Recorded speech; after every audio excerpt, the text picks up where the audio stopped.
Hi everyone! Today's video is going to be about making space for inspiration, especially when you're feeling all over the place. For me, inspiration tends to come quite easily, but I do get really overwhelmed if I have a lot of ideas but I don't see a through line between all of them. I think when that happens, it's really easy to second guess yourself, start to feel self-conscious, and those kinds of feelings are really bad for creativity. Lately, I feel pretty all over the place. I have a lot of ideas. I want them all to make sense. Sometimes I think it's not very helpful to even put that pressure on myself to have them connect to each other. Like, it's okay to just be inspired by a lot of different things. And then other times I really just yearn to have like one concept that's driving me that I can get really excited about. I understand that personally I have a lot of pressure to make things, to keep up with like the pace of social media, sell work so that I'm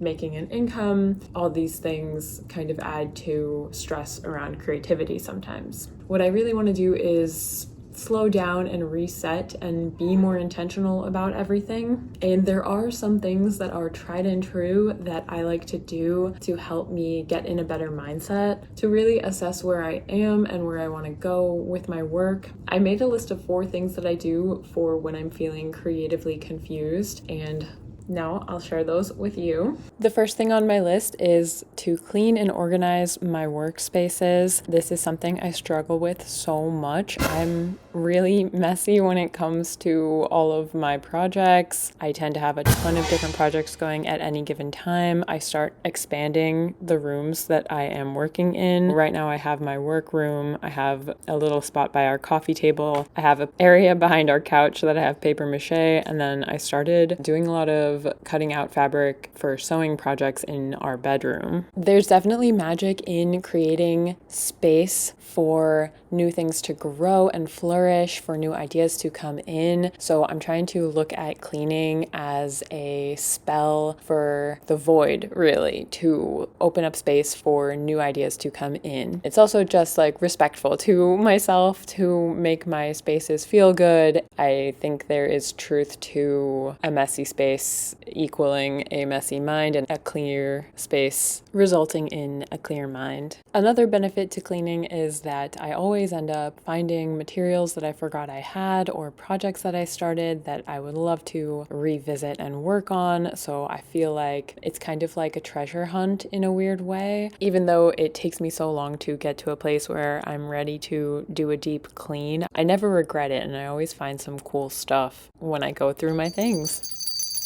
The next thing on my list is to read something or go to the library. Rather than putting pressure on yourself to create output, I like to switch to input mode. It feels good to get into a different gear and get absorbed into a story or read interesting information, look at cool pictures. For me, this is how inspiration is often born, and it's really important for me to make time for this, make time for reading. If I can't find any books at the library, I just go through the books on our bookshelf, which usually scratch that itch.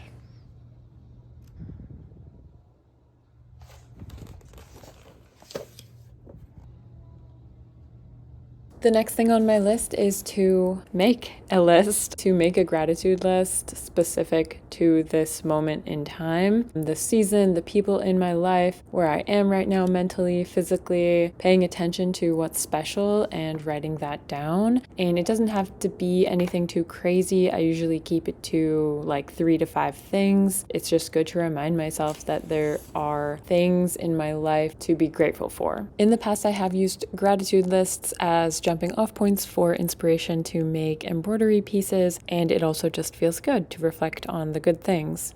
The last thing on my list is to challenge myself to change a pattern. Usually this means going on a walk in a direction that I don't usually take, but in general it could be just going somewhere new, cooking something different, wearing a piece of clothing that's slightly different from what I usually wear, just changing a pattern and doing something different. I went on a walk and tried to notice the things that stood out to me as beautiful, and it just kind of clears the mind, and I also know it's good for my body. I feel like it is part of the creative process.